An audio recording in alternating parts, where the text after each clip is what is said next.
Bab 282, Penyelaman Mendalam. Diupload oleh Baca Suara. Jangan lupa like dan subscribe, agar kami makin semangat upload lebih banyak. Batu hitam yang tidak mencolok itu tergantung di udara sedikit di atas langit-langit sebelum jatuh kembali ke tanganku. Saya melemparkannya lagi seperti yang saya lakukan selama 1 jam terakhir ketika saya memikirkan tentang apa yang harus dilakukan dengan relik itu.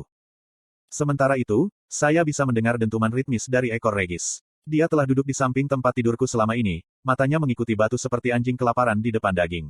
Satu-satunya hal yang hilang dari gambar itu adalah lidah menjulur dan air liur keluar dari mulutnya. Senjata makhluk hidup yang mampu menghancurkan masal yang dianugerahkan oleh para Asura, memang. Aku tidak memberikan ini padamu, kataku datar meskipun memohon subliminal Regis. Oh, ayolah. Anda menjanjikan persentase dari semua aether yang Anda konsumsi, serunya. Saya belum memutuskan apakah saya akan mengonsumsi aether dari relik ini. Mengapa Anda tidak mengkonsumsinya? Itu sesuatu yang bahkan tidak bisa dilakukan Agrona, kalau tidak, dia mungkin akan menimbun semua relik yang mati, bantahnya, terperangah. Mati atau tidak, ini masih peninggalan, bantahku, menangkap batu hitam di tanganku saat aku duduk di tempat tidur. Kemajuan saya dengan batu kunci, nama yang saya temukan untuk relik berbentuk kubus, lambat, tetapi semakin jelas betapa kuatnya pengetahuan yang tersimpan di dalamnya. Jika aku entah bagaimana bisa memanfaatkan relik ini juga, mungkin aku bisa mendapatkan wawasan tentang rune dewa baru, lanjutku. Atau mungkin benda ini sebenarnya adalah senjata atau semacam alat. Regis menurunkan telinganya, sedih. Jika Agrona, yang telah mengutak-atik relik untuk dewa tahu berapa lama tidak bisa mengetahuinya, bagaimana kamu berharap untuk melakukannya? Memanfaatkan kelebihan bawaan saya sampai saya bisa mengetahuinya. Aku mengangkat bahu dengan acuh tak acuh. Saya tergoda untuk mengonsumsi aether di sini untuk memperbaiki inti saya juga, tetapi saya tidak ingin melakukan apapun yang tidak dapat saya urungkan. Jadi apa yang akan kamu lakukan dengan itu sampai saat itu? Pasang di tongkat seperti orang tua itu. Balas Regis, matanya menyipit karena tidak senang.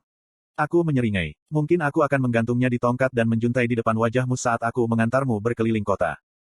Kasar. Aku tertawa kecil. Kalau begitu berhentilah melihatnya seperti wortel. Dengan mendengus, kudaku yang perkasa berbalik dan meringkuk di sudut untuk merajuk. Sambil mendesah, aku berjalan ke jendela besar yang menghadap ke salah satu jalan utama di kota Aramor. Pemandangan trotoar yang padat yang diapit jalan dengan 4 jalur yang dirancang untuk kereta terhampar di bawah. Etalase toko dengan awning warna-warni berpadu dengan gaya penghuni yang kaya dan bersemangat yang berjalan dengan tujuan. Menempatkan relik yang baru saya peroleh ke dalam rune dimensional saya menuju ke pintu. Telinga Regis meninggi saat mendengar langkah kakiku. Menuju ke perpustakaan lagi. Jawabku. Apakah kamu akan tinggal lagi? Mungkin juga. Lagi pula aku akan tertidur di sana, gerutunya. Setidaknya di sini, saya bisa melihat beberapa ambien aether. Aku berjanji akan membiarkanmu menyerap aetherku lagi setelah kita kembali ke relik Tom, kataku dengan nada meminta maaf sebelum keluar dari pintu. Menuju ke jalan yang ramai, aku melihat sekeliling. Saya membiasakan diri untuk mengambil rute yang berbeda di setiap perjalanan, tidak hanya menikmati pemandangan yang ditawarkan kota yang sibuk tetapi juga bagaimana orang-orang berperilaku.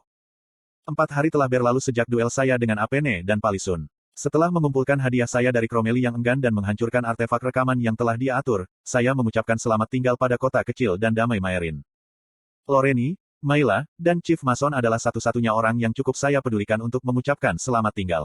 Saya telah berasumsi bahwa Mayla akan bepergian ke Aramor bersama kami, tetapi ternyata karena betapa langka penjaga kemampuan bawaannya, dia akan dikirim ke kota yang lebih besar yang mampu mengujinya dengan benar. Mayla yang biasanya banyak bicara hampir tidak mengucapkan sepatah kata pun ketika Loreni menjelaskan semua ini dengan antusiasme sebanyak yang dia bisa, dan aku berhenti di situ. Kedua saudara perempuan itu telah membantu sejak kedatangan saya di Alakria dan saya berterima kasih kepada mereka, tetapi hanya itu. Belmoon, anak laki-laki berambut lusuh yang mencoba menjadikanku sebagai muridku, ikut dengan kami bersama Braxton dan seorang laki-laki yang lebih tua dari Maerin yang tidak kukenal. Seluruh parti dari Akademi Stormcove berada dalam suasana hati yang buruk sejak aku mengalahkan mereka dalam duel, tetapi mengakui kekalahan mereka. Syukurlah, perjalanan ke Aramor singkat, hampir instan, sebenarnya. Di dalam pelabuhan pendaratan yang ditentukan di tepi lapangan Akademi, Cromeli memberiku selembar kertas dan memberiku petunjuk arah ke sebuah penginapan di mana aku akan menemukan penginapan yang nyaman, lalu mengucapkan selamat tinggal. Aku menyaksikan Belmoon tersenyum lebar padaku sebelum dia dan Braxton dengan penuh semangat mengikuti perwakilan dari Akademi Stormcove. Di belakang mereka diam-diam adalah penjaga yang ditugaskan untuk mereka dari Maerin. Sapuan tipis di bahu membuatku keluar dari pikiranku. Permisi, perhatikan kemana kau pergi, wanita berambut biru dengan riasan warna-warni yang menonjolkan matanya membeku saat dia menatapku. Pipinya memerah tapi mungkin itu hanya riasannya. Oh, maafkan aku. Tidak apa-apa, jawabku datar. Aku terus berjalan, mengabaikan tatapan lama orang yang lewat. Sulit untuk mengakuinya, tetapi bahkan kota yang seharusnya kecil seperti Aramor dapat membuat kota Sirus kehilangan uangnya. Restoran yang menghususkan diri dalam masakan dari berbagai wilayah yang berbeda bertebaran di samping satu sama lain sementara penghuni berpakaian rapi menyeruput minuman sambil bercakap-cakap santai di kafe dengan teras luar. Dan jangan kembali. Suara kasar berteriak ke depan.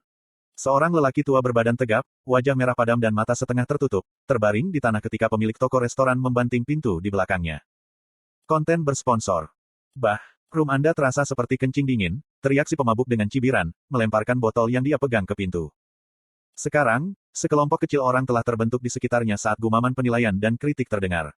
Pemabuk itu, bagaimanapun, tampaknya tidak keberatan saat dia meludah ke tanah, menggaruk ranjangnya dengan rambut beruban yang panjang dan acak-acakan. Dia melakukannya, bagaimanapun, memilihku di antara kerumunan dan menatapku berkaca-kaca sebelum berjalan pergi dengan ketangkasan yang mengejutkan meskipun dalam keadaan mabuk. Tidak terlalu memikirkannya, saya akhirnya melewati deretan restoran dan tiba di tempat yang tampak seperti distrik pakaian. Saya berdebat sebentar apakah akan membeli beberapa pakaian baru. Bahkan saat mengenakan kemeja dan celana polos yang saya ambil dari Town Maerin, saya telah menarik perhatian, yang ingin saya kurangi. Pada akhirnya, saya memutuskan untuk tidak melakukannya, tidak ingin terjebak dalam hal-hal remeh. Berjalan melewati kawasan perbelanjaan, saya berjalan menuju gedung kecil yang sering saya kunjungi sejak datang ke sini, perpustakaan. Selamat datang, petugas itu, seorang remaja laki-laki yang tampak bosan, bergumam, tidak cukup peduli bahkan untuk mengintip dari buku yang sedang dia baca. Tidak seperti bagian kota lainnya, perpustakaan itu kosong dan tidak dihiasi, dengan rak kayu yang terlalu banyak untuk jumlah buku yang ada di dalamnya. Saat mengambil beberapa buku yang tidak saya baca beberapa hari terakhir, saya menemukan buku bersampul kulit yang sangat tua. Yang menarik perhatian saya adalah bercak merah di sudut sampul dan tulang belakang. Ketika saya membuka dan membalik-balik halaman, sepertinya kata-kata itu benar-benar ditulis dengan darah.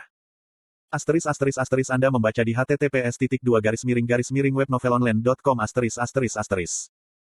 Aku mengangkat alis, mempelajari sekilas konten di dalamnya. Nah, ini baru. Aku menjatuhkan buku berdarah itu ke tumpukan untuk dibaca sebelum mengambil tempat duduk di salah satu kursi yang tidak terlalu goyah. Slot iklan. Pasang iklanmu di sini. Melihat tumpukan buku, aku menghela nafas. Sungguh mengecewakan bahwa saya sudah berharap akan menjadi buku seperti apa ini bahkan tanpa membukanya.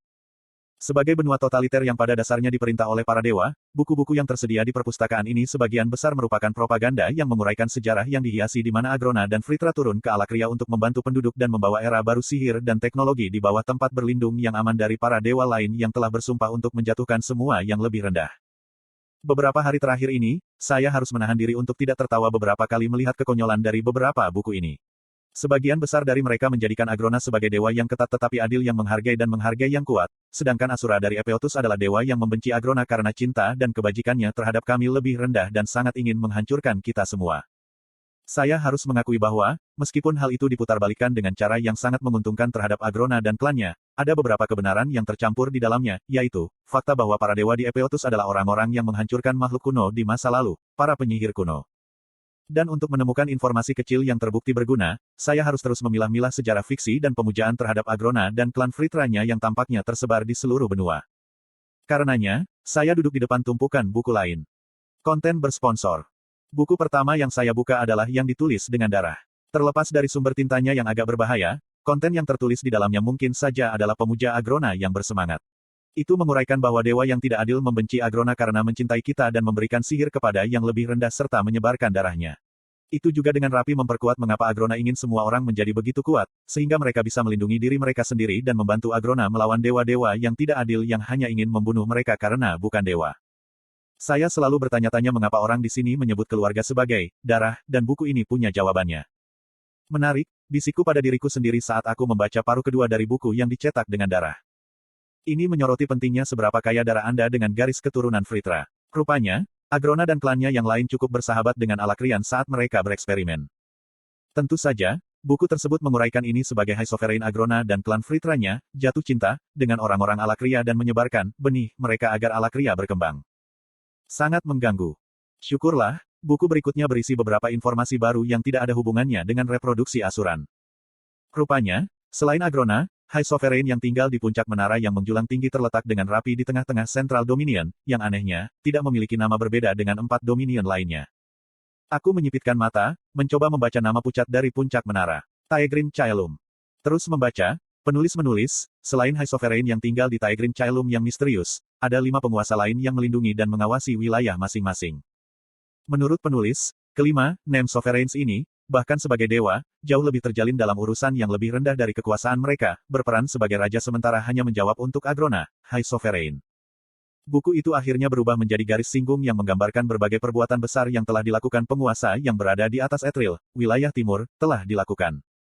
Setelah menyelesaikan bukunya, saya meluangkan waktu sejenak untuk mencerna isinya. Saya telah memikirkan tentang apa yang diajarkan buku-buku itu kepada saya. Meskipun secara faktual salah, hal itu menjelaskan budaya benua ini, dan yang lebih penting, apa yang diyakini orang-orang di sini. Waktu berlalu dengan kabur saat saya asyik dengan buku-buku di depan saya. Sementara banyak yang pada dasarnya adalah terjemahan penulis yang berbeda tentang sejarah kemuliaan Alakria, waktu tidak sepenuhnya terbuang. Sebuah berita menarik dari sejarah yang terkandung dalam sebuah buku berjudul, Rise of Ascenders, adalah bahwa baru sekitar 70 tahun yang lalu istilah, Ascenders diciptakan. Sebelumnya, hampir semua orang dapat mempelajari relik Tom, tetapi karena ada begitu banyak penyihir yang bersedia mengambil bagian dalam pendakian untuk mencoba dan menjadi kaya, populasi Alakria terus menurun. Ini sangat mirip bagaimana Bisglades bertanggung jawab atas sebagian besar kematian di Dicaten, gumamku pelan. Menurut buku tersebut, sementara tindakan telah diambil oleh Fritra untuk membatasi relik Tom hanya bagi mereka yang lulus ujian ketat, ini hanya berlaku untuk mereka yang ingin masuk lebih dalam dari lantai 3. Rupanya, 3 zona pertama relik Tom adalah hamparan bawah tanah yang saling berhubungan yang dipenuhi dengan sumber daya alam yang berharga dengan sangat sedikit binatang buas. Penulisnya sendiri tampaknya bukan seorang ascender karena dia tidak pernah menjelaskan lebih jauh tentang level relik Tom yang lebih dalam. Namun, 3 zona pertama hanya memiliki monster yang lemah dan merupakan tempat utama untuk berlatih bahkan tanpa lencana ascender, jadi siapapun diizinkan masuk. Menarik, bisikku sambil terus membaca. Buku itu bersinggungan, berfokus pada penyihir yang telah bertahan beberapa kali pendakian sebelum tes ini menjadi mandat. Para penyihir ini telah membuat nama untuk diri mereka sendiri dari kekayaan yang mereka peroleh, yaitu darah bernama. Pada dasarnya, mereka adalah bangsawan yang tampaknya berada di bawah High Bloods yang dianggap bangsawan sejati berdasarkan garis keturunan mereka yang menelusuri kembali ke Fritra yang sebenarnya. Penulis kemudian memuji upaya dari darah bernama dan darah tinggi yang segera membangun akademi untuk membesarkan orang yang berkuasa dan mengajar generasi baru dari pengalaman mereka sendiri sehingga mereka dapat bertahan hidup dengan lebih baik. Saya tidak bisa membantu tetapi mencatat bahwa ini adalah contoh pertama di mana seorang penulis memuji seseorang selain High Sovereign. Bahkan di bawah prosa yang menghiasi dari penulis khusus ini, para pendaki hanyalah perampok makam yang dimuliakan. Bagi masa, mereka dipandang sebagai pahlawan, tetapi tampaknya sebagian besar karena bagaimana Agrona sendiri menempatkan pentingnya hal itu. Penulis bahkan menulis bahwa sudah berkali-kali Agrona sendiri mengatakan bahwa penyesalan terbesarnya adalah tidak bisa masuk relik Tom. Itu karena para penyihir kuno telah merancang mereka sehingga para dewa Eveotus yang pendendam tidak akan memanfaatkan rahasia di dalamnya dan menggunakannya untuk melawan Alakrian, dan karenanya tidak mengizinkan Fritra untuk masuk juga. Aku tidak bisa menahan pandanganku pada bagian yang menekankan bagaimana Agrona dan Fritra tidak akan masuk ke dalam relik Tom karena takut kehadiran mereka akan menghancurkan tempat itu, daripada mengatakan mereka tidak bisa pergi. Pada akhirnya, para pendaki pada dasarnya dipasarkan sebagai pahlawan yang mempertaruhkan nyawa mereka di tempat yang tidak dapat dimasuki dewa untuk menemukan harta karun yang tersisa di makhluk kuno terakhir. Harta yang pada akhirnya akan membantu para penguasa melawan dewa-dewa lain. Awas, sebuah suara terdengar dari depan perpustakaan. Aku menoleh untuk melihat remaja yang bosan berdiri, dengan marah memelototi si pemabuk yang sama dari restoran, yang berhasil menumpahkan cairan apapun yang ada di botol di tangannya ke lantai. Ups, maaf tentang itu, nak, kata pemabuk itu dengan cegukan. Dia berjalan-jalan di dalam perpustakaan, berdiri terlatih-tatih tetapi tidak pernah benar-benar kehilangan keseimbangan. Baru setelah mata merahnya mengunci mataku, ekspresinya menjadi cerah. Aha, aku tahu kamu akan ada di sini. Petik 2. Dia tahu, aku akan berada di sini. Sementara kesal dengan interupsi dan bau busuknya, keingintahuan saya menguasai saya. Aku tetap di kursiku saat menunggu si pemabuk berjalan ke mejaku. Dia praktis jatuh di kursi di seberang saya saat dia membanting minumannya ke atas meja, cairan memercik ke buku. Untuk sesaat kami berdua duduk diam, saling mengukur. Akhirnya, dia menyeringai lebar, menunjukkan satu set gigi putih di bawah janggutnya yang tidak terawat dan berbicara. Jadi, kamu dari benua mana?